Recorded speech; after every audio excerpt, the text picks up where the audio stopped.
Hello to all संपूर्ण students. आज हम हिंदी विषय पढ़ेंगे क्लास 6 की सुबोध भारती हिंदी पाठमाला से पाठ 2 काकी। पाठ का नाम है काकी। तो आइए शुरू करते हैं। काकी तो दैहिक बंधन तोड़कर इस संसार से चली गई, पर पीछे छोड़ गई अपना बिलखता नन्हा बालक। मासूम बालक को पिता चांटा मारकर कल्पना की दुनिया से बाहर तो खींच लाते हैं, परंतु स्वयं और अकेले हो जाते हैं। आइए पढ़ें यह कहानी। उच्चारण अभ्यास कर लेते हैं। श्मशान, उपद्रव, यद्यपि, हृदय, समवयस्क, प्रफुल्ल। ठीक है। उस दिन बड़े सवेरे जब शामू की नींद खुली, तब उसने देखा घर भर में कोहराम मचा हुआ है। उसकी काकी उमा एक कंबल पर नीचे से ऊपर एक कपड़ा ओढ़े जमीन पर सो रही है और घर के सब लोग उसे घेरकर बहुत करुण स्वर में रो रहे हैं। लोग जब उमा को श्मशान ले जाने के लिए उठाने लगे, तब श्यामू ने बहुत उपद्रव मचाया। लोगों के हाथों से छूटकर वह उमा के ऊपर जा गिरा। बोला, काकी तो सो रही हैं, उन्हें इस तरह उठाकर कहाँ लिए जा रहे हो? मैं ना ले जाने दूंगा। लोगों ने बड़ी कठिनाई से उसे हटाया।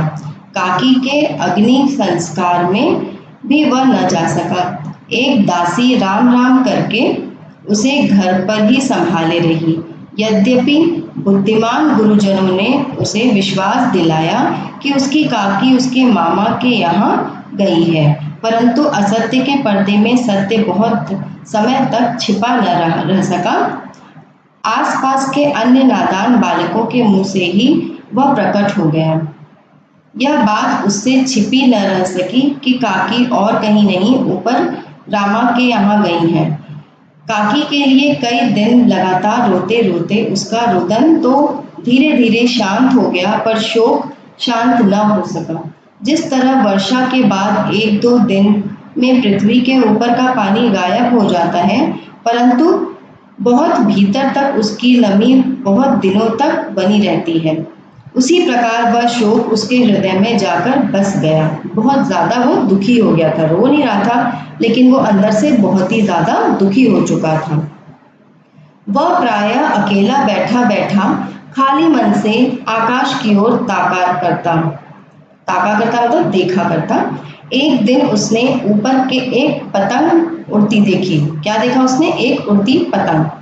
न जाने क्या सोचकर उसका हृदय एकदम खिल उठा, बहुत खुश हो गया। विश्वेश्वर के पास जाकर बोला, काका, मुझे एक पतंग मंगा दो। पत्नी की मृत्यु के बाद से विश्वेश्वर बहुत अनमने से रहते थे।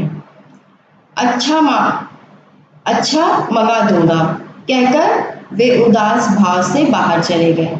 शामू पतंग के लिए बहुत बेसब्र हो उठा। वह अपनी इच्छा किसी तरह न रोक सका। एक जगह खूंटी पर विश्वेश्वर का कोट टंगा हुआ था। इधर उधर देखकर उसने उसके पास एक स्टूल सरकाकर रखा और ऊपर चढ़कर कोट की जेबें टटोली। उनमें से एक चवन्नी लेकर वह तुरंत वहां से भाग गया। सुखिया दासी का लड़का भोला शामू का समवयस्क साथी था।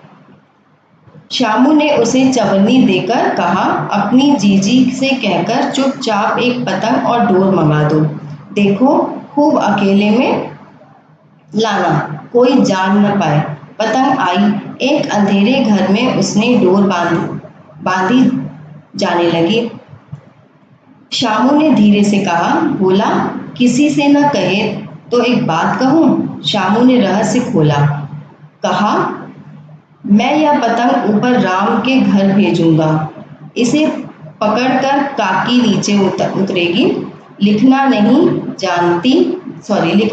जानता, नहीं तो इस पर उसका नाम लिख देता। भोला शामू से अधिक समझदार था। उसने कहा, तुमने बात तो बड़ी अच्छी सोची, परंतु एक कठिनाई है। यह डोर पतली है, इसे पकड़कर काकी उतर नहीं सकती। इसके टूट जाने का डर है। पतंग में मोटी रस्सी हो तब तो ठीक हो जाए। शामू गंभीर हो गया, मतलब यह बात लाख रुपए की सुझाई गई है, परंतु कठिनाई यह थी कि मोटी रस्सी कैसे मंगाई जाए। पास में दाम है नहीं, और घर के जो आदमी उसकी काकी को बिना दया माया के जला आए हैं, वे उसे इस काम के लिए कुछ नहीं देंगे। उस दिन शामू को चिंता के मारे देर रात तक नींद नहीं आई। पहले दिन की ही तरकीब से दूसरे दिन फिर उसने विश्वेश्वर के कोट से 1 रुपया निकाला, ले जाकर भोला को दिया और बोला, देख भोला। क्या बोला उसने? देख भोला, किसी को मालूम न होने पाए, अच्छी अच्छी 2 रस्सियां मंगा दे। एक रस्सी छोटी पड़ेगी, जवाहिर भैया से मैं कागज पर काकी लिखवा रखूंगा। नाम की चिट रहेगी तो पतंग ठीक उन्हीं के पास पहुंच जाएगी। 2 घंटे बाद प्रफुल्ल मन से शामू और भोला अंधेरी कोठरी में बैठे बैठे पतंग की रस्सी बांध रहे थे। अकस्मात मतलब अकस्मात शुभ कार्य में विघ्न की तरह उग्र मूर्ति धारण किए हुए विश्वेश्वर वहां आ घुसे। भोला और शामू को धमकाकर बोले, तुमने हमारे कोट से रुपया निकाला है? भोला सक पकाकर एक ही डांट में मुखबिर बन गया बोला, शामू भैया ने रस्सी और पतंग मंगाने के लिए निकाला था।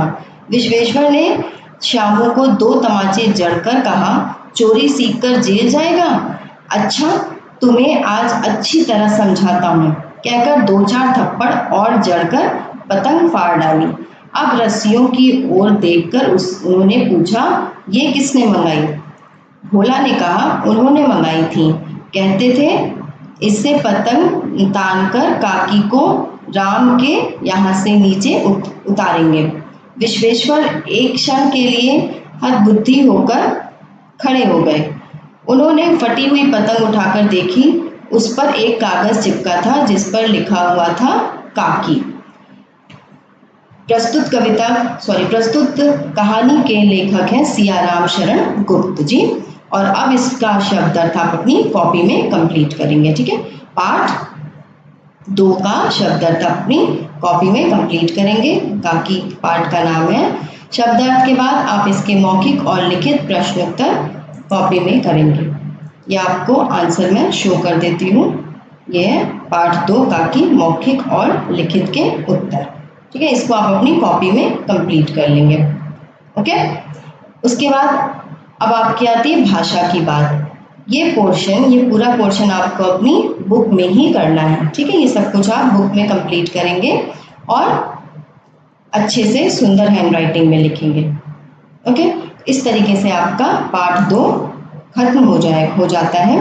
और thanks for listening, that's all for today.